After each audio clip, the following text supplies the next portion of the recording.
Okay, bismillahirrahmanirrahim. Assalamualaikum dan selamat pulang ke tanah air saya ucapkan kepada Tuan. Okey Tuan, boleh tak Tuan kongsikan sikit pengalaman Tuan menaikkan umrah bersama Dia Travel? Bismillahirrahmanirrahim. Alhamdulillahirabbil alamin. Salatu wassalamu ala asyrafil anbiya'i wal mursalin walhamdulillahirabbil alamin. Amma ba'd. Jadi bersyukur kepada Allah Subhanahu Wa Taala, kami berkesempatan untuk menunaikan ibadah umrah dengan travel Dia Travel.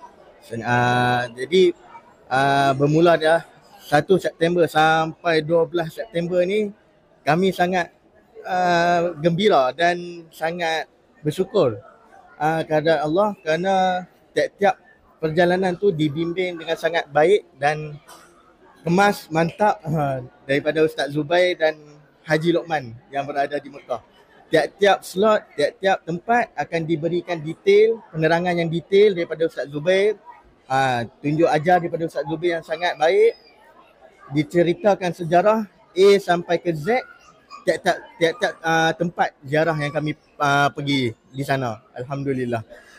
Seterusnya kan, nak cerita lagi kerana di Mekah dan di Madinah ada tempat-tempat yang sebelum ni yang saya pergi tak tahu. Jadi dengan Dia Travel ni alhamdulillah. Tempat tu baru tahu dengan Ustaz Zubair dengan Haji Lokman lah yang tolong bagi penerangan kat kami kan. Jadi dapat ilmu yang baru kan, pengetahuan yang baru.